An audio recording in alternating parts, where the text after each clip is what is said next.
Well, good morning. I do hope you realize today that most of these kids' films are actually for adults.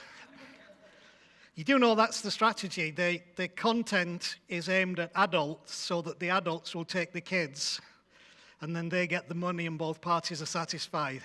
Anyway, love and prayers this week, particularly to those of you who know Jim and Mavis Miller.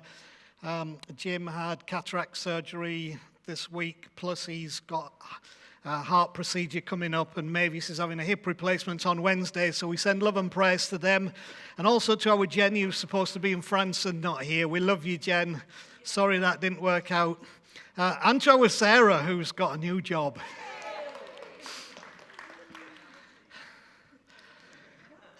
I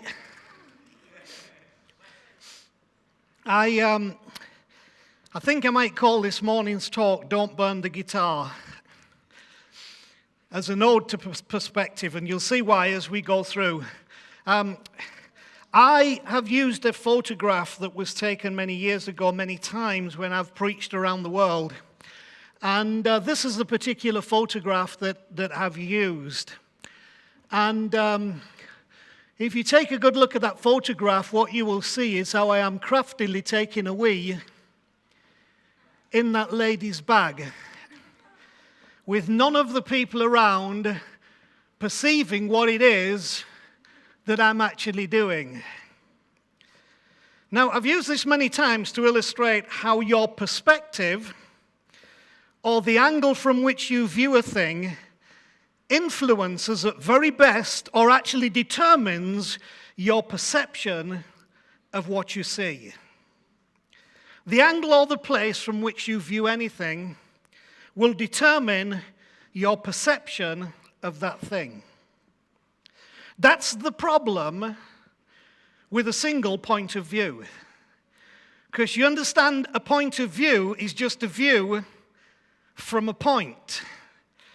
And the problem is, we are not sometimes wise enough to understand that our point of view is just that, a view from a point, and that we need to broaden our view, because if we only view from a point, we will only ever perceive things according to the angle from which we view the situation.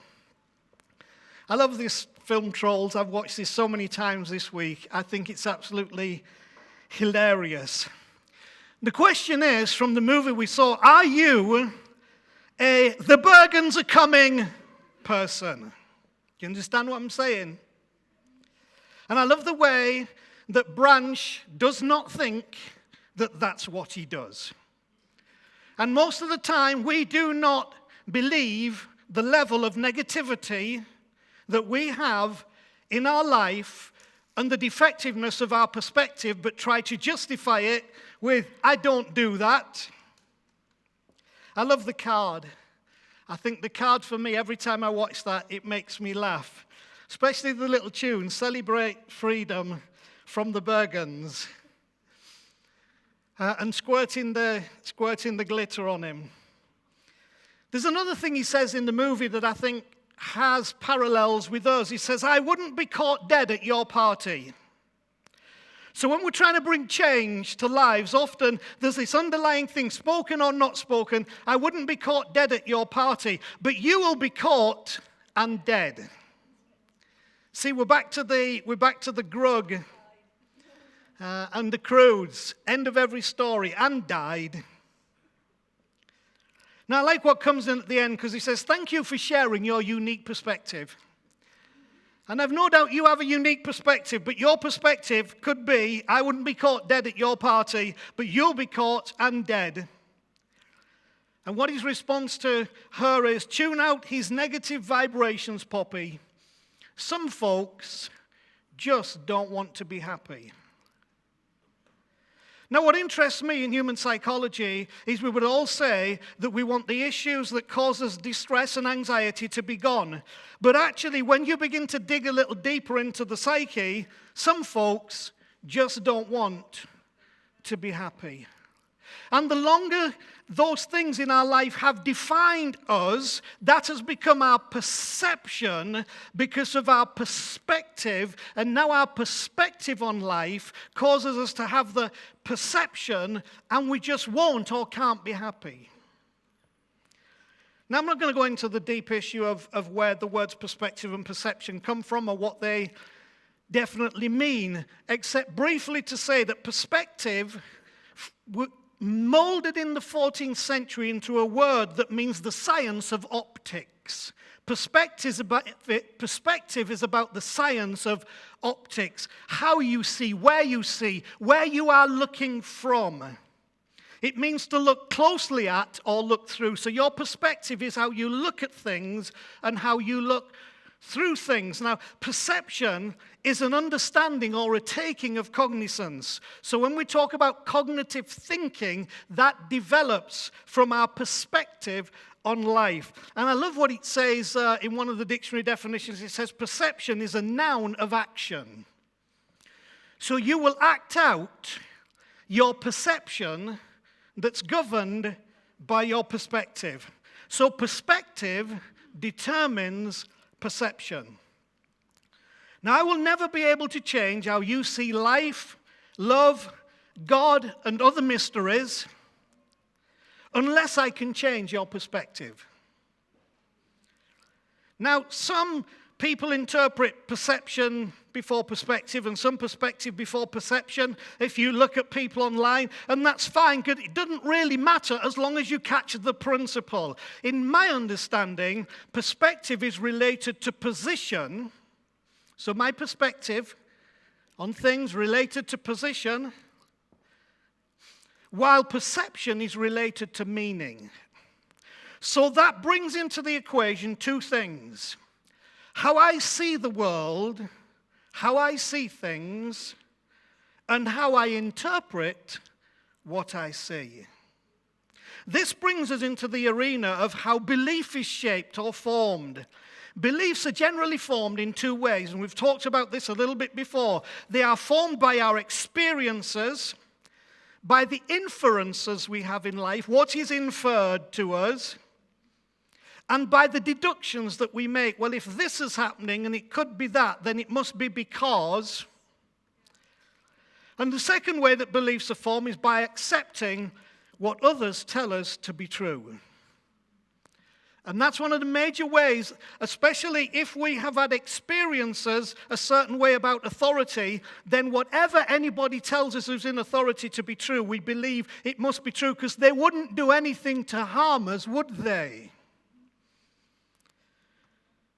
Now, going back to what we said about the minimalist view of art and the white canvas, and we learned that what you see is what you see. And that's true of life. What you see is what you see. But what you perceive from what you see is affected by many influences. Few of them are pure, and few of them are free from excesses. So where you are looking from, in your heart, in your spirit, in your position, at life, where you are looking from is way more important than what you are looking at. So if you're trying to fix what you're looking at, rather than where you are looking from, the chances are you will never truly fix it from the inside out. Now, if you want a little illustration about that, me and the Bible. I heard a man talk several years ago, and it challenged me. Because I thought, what would happen if I somehow could manage to blank out all the things that I have been told the Bible means and who God is, and begin to read at Genesis chapter 1, verse 1, pushing back all of those experiences, inferences, deductions, and what others had told me, what would be the conclusions that I would draw from what I was reading? I wasn't 6 verses in before I had a complete different understanding of God. I wasn't 3 chapters in before I began to understand that my perspective had influenced my perception, and now the God that I believed in was not the God of Jesus, because I had believed immediately just from 3 chapters the lie of separation. And once I looked from that wrong perspective of influence, accepted the lie of separation, my perception was that everything springs out of us being separated from God. And so everything after that was all about trying to fix that, which then causes you not to be able to even understand Jesus and why he came and why he died and why he rose again. Perspective, then, is to do with what you see. Your point of view, the place or position from which you view a thing. Perception is to do with the meaning you attach to what you see, what you interpret, how you translate. This, in turn, may well determine your whole attitude to life and the level of joy and contentment that you experience. I love these clips. They're just brilliant. I'm familiar with the glass illustration in respect to perspective and perception. You know, the one where the glass is half filled with water. But you see, there are some thoughts we need to grasp about that. Whether you see the glass as half full or half empty is irrelevant in respect to the reality of the glass, in respect to the reality of the situation. But how you assign meaning or accept influence from the glass is of utter relevance. Physical observation of the glass is an emotive act, allowing a description merely of where in the object the level of water is seen in respect to conventional method of measurement. It's nothing more or less than that, just like looking at life. Half would be correct in the context of perspective from the side, but what if you look down on the glass from above? What if you look up at the glass from beneath? It's irrelevant because it's all a matter of perspective. Full or empty is purely the assigning of some kind of meaning to that measurement. Therefore, what you are seeing is what you are seeing. What you assign to that which you are seeing is purely a perception emanating from your own soul. Perspective allows you to see the object and its content in a measurable way. Perception interprets what the object and its contents seem to be indicating. Therefore, lack or sufficiency will be your conclusion from the same glass, from the same life, from the same incident. So does the perception change the perspective, or does the perspective change the perception? I don't care. It is what it is. The little clip up there. I don't sing and I don't relax. Now, some of you, you know that's your life now. I don't sing and I don't relax. And so I love the fact that she bursts into Simon and Garfunkel's Sound of Silence and some words that will be familiar to some of you. Hello, darkness, my old friend. I've come to talk with you again. But get this powerful, powerful lyrics. The vision that was planted in my brain still remains within the sound of silence. Maybe you need some noise today to shift your perspective, because there is a vision that was planted in your brain that still remains and is determining your perspective on life. So where you look from is more important than what you're looking at. So your perception is compromised because your perspective is fixed. Darkness, your old friend. The vision planted in your brain. Now, there's a fantastic little story in the Old Testament of the Bible. And I love the metaphorical symbolism and importance of these stories that are conveyed in these ancient writings. It's absolutely wonderful. And there's a story about the ancient Israelite prophet Elisha and his servant. Now, Elisha was one of those people who would irritate the snot out of anybody who wasn't flowing in the same flow. Because the king of a nation called the Arameans couldn't seem to do anything without the king of Israel knowing about it, because Elisha always knew what was coming next. People who know what's coming next are always an irritation to those who don't. But it should be listened to in the context of some of the things we talked about last week. And so dear old Elisha, he's irritating this king because he always knows what's coming next. Thank God for people who know what's coming next. But this is, we'll pick up the story in 2 Kings chapter 6, where the king says, go find out where he is so I can send men and capture him. And the report came back, he's in a town called Dothan. Then this king of the Arameans sent horses and chariots and strong forces there, and they went by night and surrounded the city. So now here's the imagery. Elisha is now surrounded by adversity, by circumstances which are not conducive to his well-being.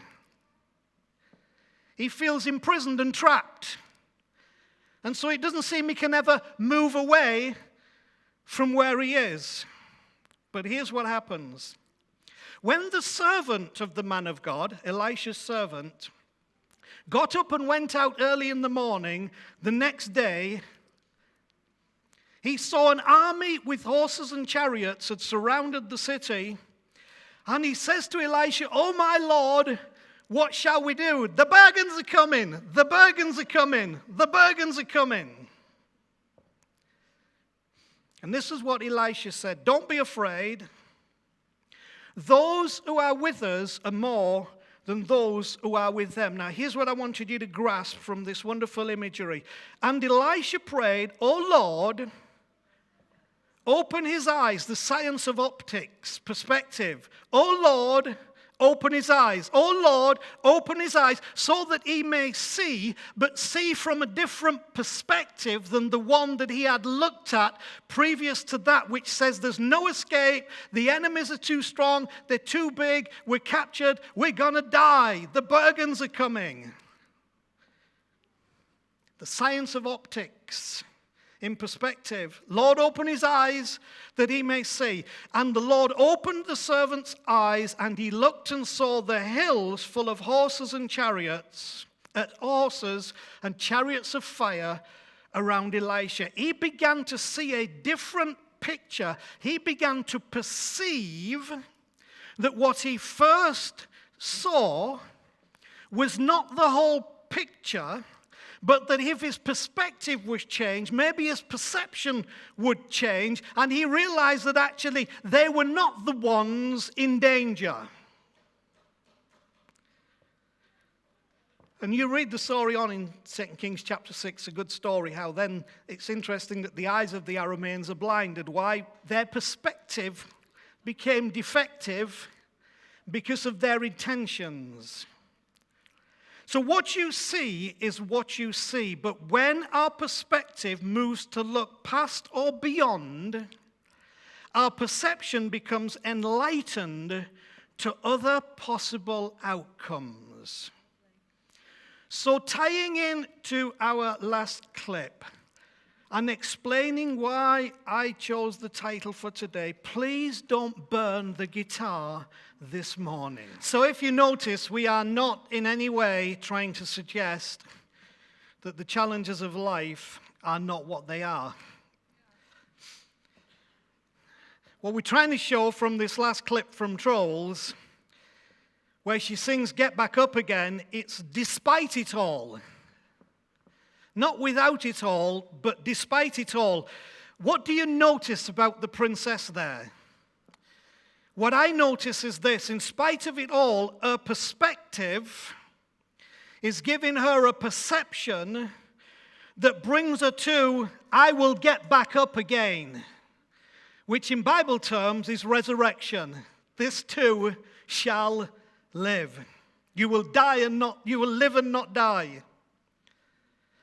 Now, watching that final video reminds me of the 3 P's that we talked about some time ago in respect to how perspective determines perception. Those 3 P's were P's that happen in our life: permanent, pervasive, personal. That's what causes the problem. When we have a defective perspective, our perception is that everything that happens to us in life is permanent, pervasive, that means it affects everything, and personal. It's all about me. It's just me. Why is this happening to me? And this was Branch's perception in the Trolls. Branch is the guy at the beginning who said, the Bergens are coming. Now, if this is your experience of life, what you need is a change of perspective and a resolve to stop defending a set of beliefs that are preventing you from living life from the place of faith. It doesn't mean stop seeing life's realities, but it means stop living from the place of life's realities and start living from the place of faith, like on the video. That, I propose to you, is why you need a gospel. You know, the word gospel means good news. Now, much of what's been purported as the gospel through Christian avenues is anything but good news, the way I see it. But the real gospel, what gospel means, is good news. And that is why, all of this is why you need a gospel. You need a gospel. You need a good news. Not because of the beliefs within it, but because of the faith that comes from it. And that's where the good news gospel of Jesus lost its way in Christendom, because it became about the beliefs within it, not the faith that comes from it. And I am in this not because of the beliefs within it, but because of the faith that comes from it. See, that's the perspective of the gospel, which gives you a perception of the Christ. Faith is not, if you believe enough, you can fix this. Unfortunately, the influences on my life made me feel that that's what faith was. If you believe enough, you can fix this. So you, like me, has probably been in that position, and maybe today with, I can't fix this, and you think it's because you can't believe enough. It's got nothing to do with how much you do or do not believe. Faith is an inner conviction that all will be well. Many, many centuries ago, a lady called Julian of Norwich, an ancient mystic Christian, wrote these words: all will be well, and all things shall be well. That was her statement from this perception that comes from a perspective because she'd got some good news that she'd allowed to come up within her. See, faith is an inner conviction that all will be well. And because of that, it energizes a different 3 P's. So instead of our looking at life and thinking this is permanent, this is pervasive, this is personal, it energizes 3 P's that are the 3 P's that say, I will have peace, I will know presence, and I will have purpose. So we replace permanent, pervasive, personal, the Bergens are coming, with peace, presence, and purpose. I will get up again. Because you now think, if you get peace, presence, and purpose, those 3 P's, you now think in terms of passing, contained, purposeful. So instead of it being permanent, pervasive, personal, it now becomes passing, contained, purposeful. Faith is the perception formed from the cross perspective. Now, let me explain that, lest some of you think I'm getting all narrative religious on you. It's very important. Faith is the perception formed from the cross perspective. And here's what I mean. Jesus' last words on the cross were what? It's all over. It's terrible. The Bergens are coming. I've failed. Oh, Lord, I'm so sorry. His last words were, it is finished. That's the cross perspective. The cross perspective is not, you're a worm, you're terrible, and look, I had to do all this because you're a failure. And unfortunately, that's been sometimes the influence. I love what Billy Connolly says. The only thing he ever learned being raised in a Catholic school under the nuns was Jesus died and it's your fault. And we may have masked it with lovely songs and lovely prayers, but honestly, I grew up with Jesus died and it's your fault. If it wasn't for you, he wouldn't have had to die. I don't believe none of that stuff anymore. I do believe in Jesus, and I do know that there is wonderful meaning in his death on the cross, but I also mean that the cross perspective is, it is finished. That's the point of all this. It is finished. This thing does not have the last word, is the cross perspective. And to put it in modern terms from our video, if you knock me over, I will get back up again. Don't you find it interesting that faith cannot be used negatively?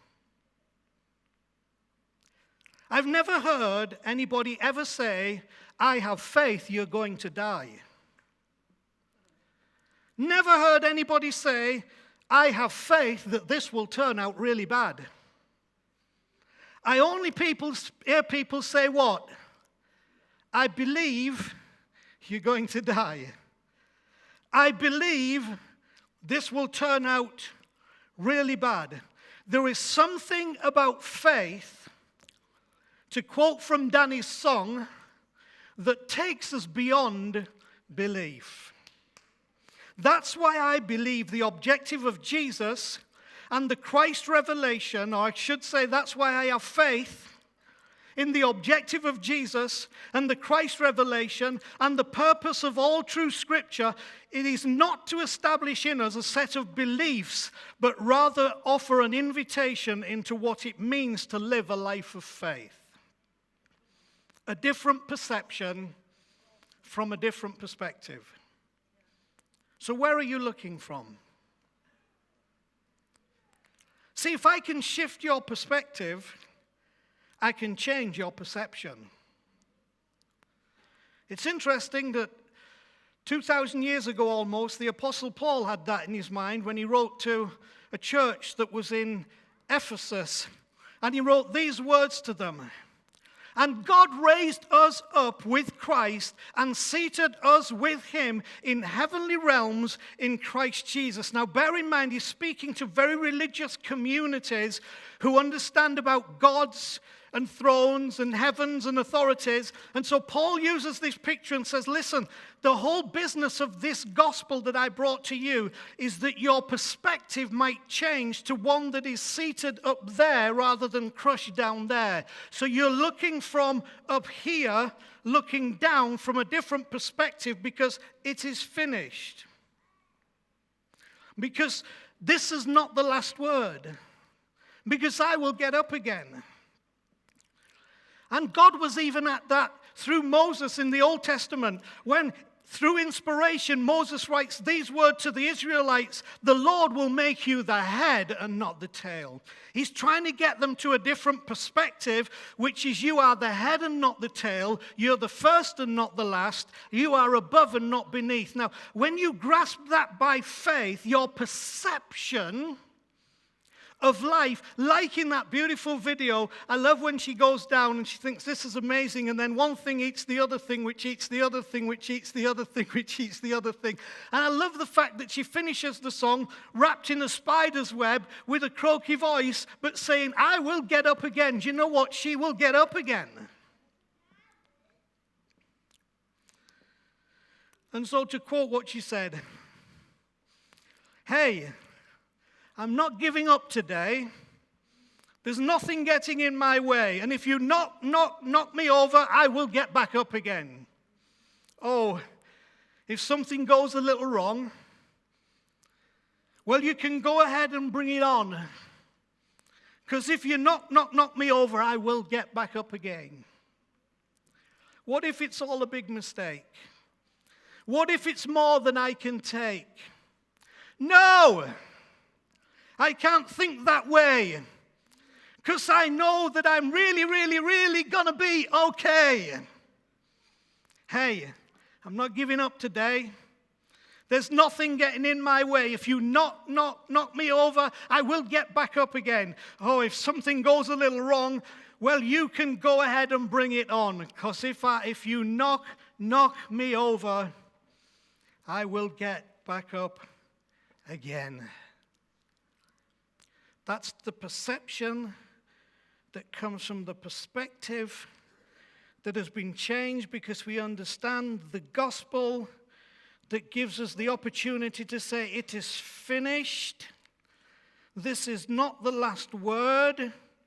And allows me then to rise in that spirit of faith, not to try and develop a new belief, but to rise in that spirit of faith so that out of that spirit of faith, things will shift. And so let me finish with this. In the words of our last song, that I want you to make your confession of prayer today. I am changing. Declare it. Don't make it a sort of a vacant, like I'm sort of reluctantly. You've got to make it a confident statement of I am changing. You've got to declare it. You've got to faith the facts, which is different to facing the facts. When you have this perception from a new perspective, you faith the facts, and the world looks different. Take the position and see your perception be transformed as your mind is renewed, and your life will begin to change. And instead of going out here today crushed, you will say, I will get up again.